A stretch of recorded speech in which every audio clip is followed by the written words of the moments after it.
వెంట పెట్టుకున్నాడు. వాళ్ళ ఇద్దరు ఉన్న కారణం చేత అష్ట కష్టాలు పడింది. ఇప్పుడు అబ్రహాం పడలేదా?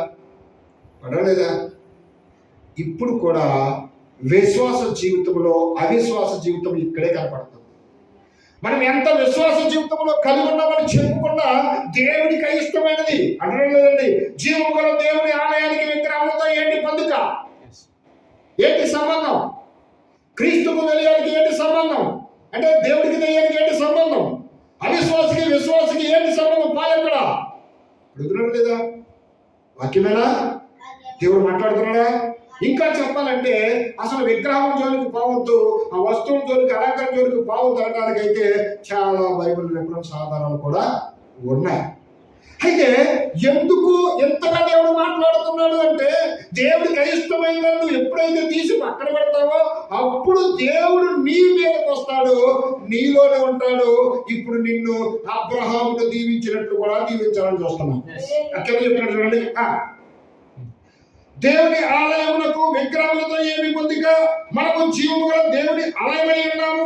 అందుకు దేవుడు సెలవిచ్చుచున్నాడు, నేను వారిలో నివసించి సంచరితును, నేను వారి దేవుడినయుందును, వారు నా ప్రజలయుందురు.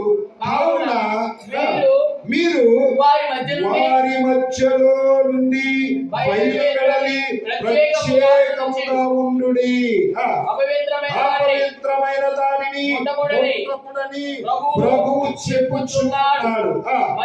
మరియు నేను మిమ్మును చేర్చుకొందును, మీకు తండ్రినయ్యుందును, మీరు నా కుమారులను కుమార్తెలయ్యుందురని సర్వశక్తి గల ప్రభువు చెప్పుచున్నాడు. హల్లెలూయా, హల్లెలూయా. ఏం చెప్తున్నాడండి? అవిశ్వాసంతో విచ్చోడుగా ఉండకుండా వారిలో నుండి మీరు బయటకు రండి. ముందు హల్లెలూయా. మీరు బయటకు వస్తే మిమ్మల్ని దీవించి ఆశీర్వదించి నేను మీలో వచ్చి నివసించి సంచరించి మిమ్మల్ని నా పిల్లలుగా చేసుకుంటాను. హల్లెలూయా. నా కుమారులుగా, నా కుమార్తెలుగా నేను మిమ్మల్ని చేర్చుకుంటాను. మీలో ఉండి నేను ముందుకు మిమ్మల్ని నడిపిస్తాను.